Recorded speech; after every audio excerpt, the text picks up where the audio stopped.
Thanks, Michael. Hey, guys, appreciate you doing this. I have a question for each of you. Yunus, you've been a starter on this team for a while. There's a lot of midfield competition, though, now. Johnny coming off a great season. Gio played very well in the middle in the last game. What do you have to do during this camp and these two friendlies to make sure that you stay in the lineup? And Cam, similar thing for you. I mean, there's 5 center backs in this camp. What do you have to do to make sure you stand out and that you're in the lineup come the start of Copa? Thanks. Yeah, so I think I have to be myself and bring the best game I have because that's what Greg loves about me. So yeah, bringing the best game out of myself. Breaking lines with my driving, with passing, being really aggressive defensively, those things. Yeah, for me, similar to Yunus. I think it's always about just kind of working hard and trying to show that you can help the team however necessary.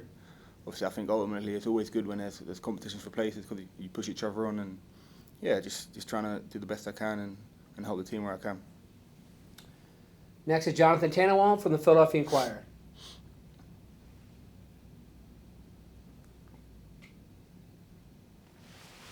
Jonathan, we're not hearing you.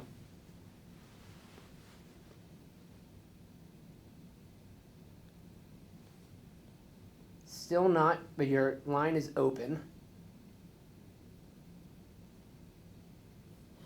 All right, we'll back out, Jonathan, come right back to you. Next will be Stephen Goff from the Washington Post. Thanks for doing this. For both of you guys, both serious or funny, I was just wondering to get your reactions to both Tillmans being in camp and the interaction between the brothers and just some of the things you have observed about them in their short time so far together in camp. Thanks. Yeah, to be fair, I think Timmy's just come in, hasn't he? Yeah. So we haven't seen too much of Timmy yet. But it's good for them, obviously, to have a brother. It's some achievement for them, both of them, and for the family as well. But yeah, we haven't seen too much of Timmy yet because he just arrived today, I think. So we'll have to see. Yeah.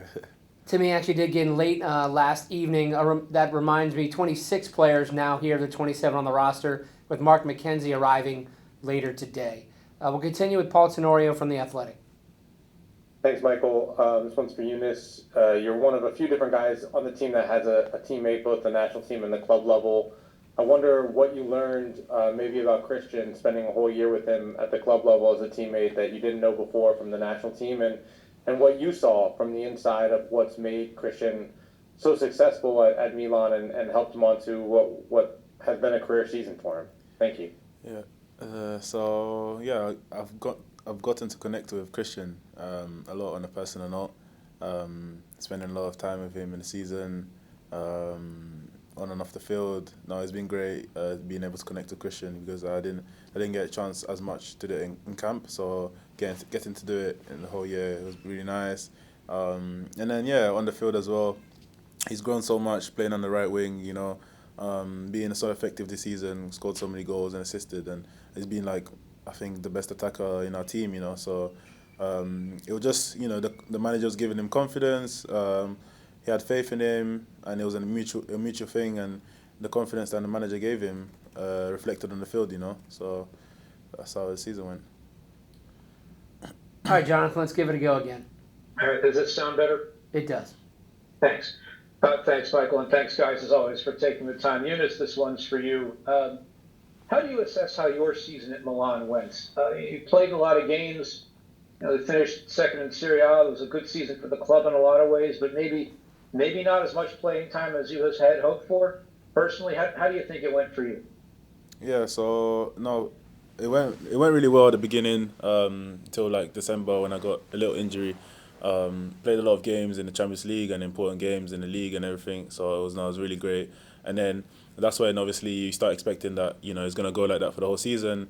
And then things happen during the season and then you have to adjust.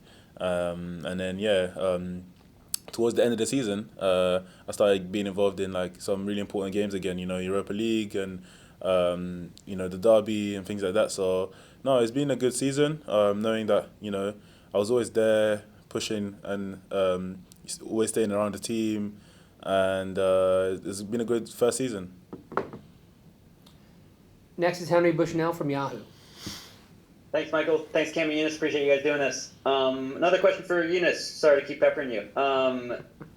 You were asked a few months ago, I think, about the Olympics and that being a possibility. You're obviously age eligible. Have you had any updates on those selections? Are you still interested in doing it? Is there still a possibility that you might do both tournaments? You never know. It's possible that I still get called up. Things happen and decisions are made. So you never know. I could still go to the Olympics, maybe. But at the moment, I'm not on the list or anything. So yeah, I'm just focused on Copa America at the moment. We'll go to Lizzie Becherano from ESPN. Hi, thanks for taking the time. Yunus, another one for you. Obviously, there's conversations about right back with Sergiño Dest, unfortunately out with injury. I wonder how much time you've spent working on that at camp and whether you've had conversations about it with Coach Berhalter. Yeah, so unfortunately Sergiño had a nasty injury, so it's sad to not have him in camp and seeing him not being able to play for now.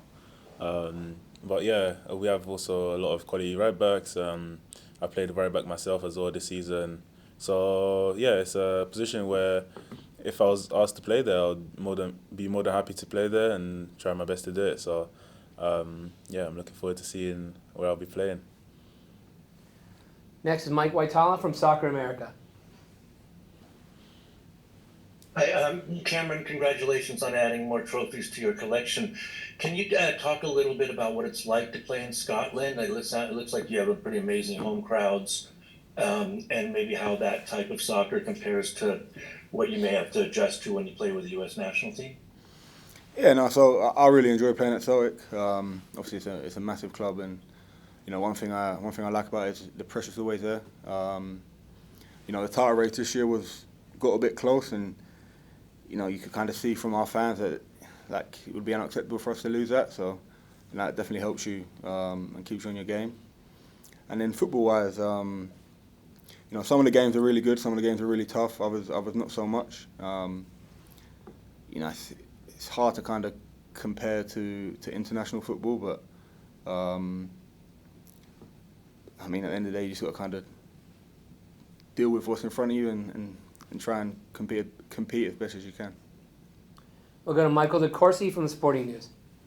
Yeah, for both guys, because this appears to be the last real competitive tournament you'll play in advance of 26, because there's no qualification process, there's been a lot of discussion about the pressure to perform well in this event.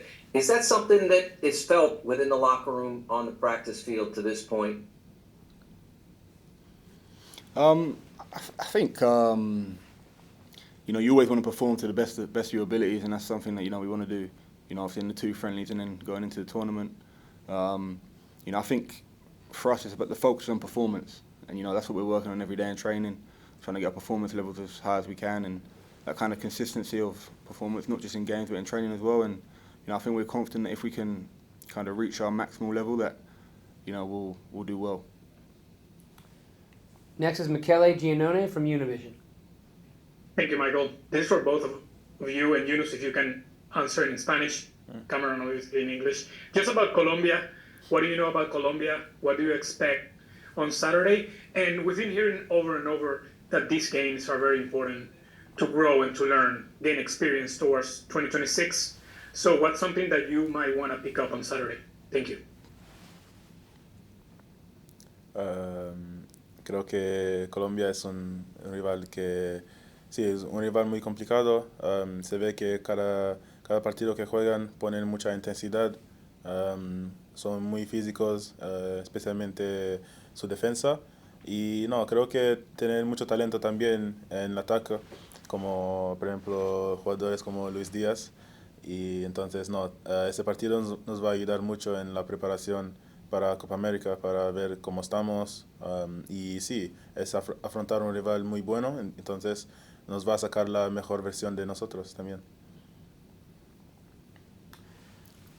Go ahead, Kim. Oh yeah, yeah, obviously Colombia, good team. Spanish. I can't do Spanish. How about Scottish? Nah.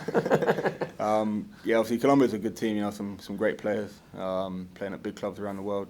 Like I was kind of saying before, for us it's just about trying to find that good performance level and kind of make sure that we have a clear idea of how we want to play heading into the tournament, and just trying to maximise the most learning that we can out of the 2 games.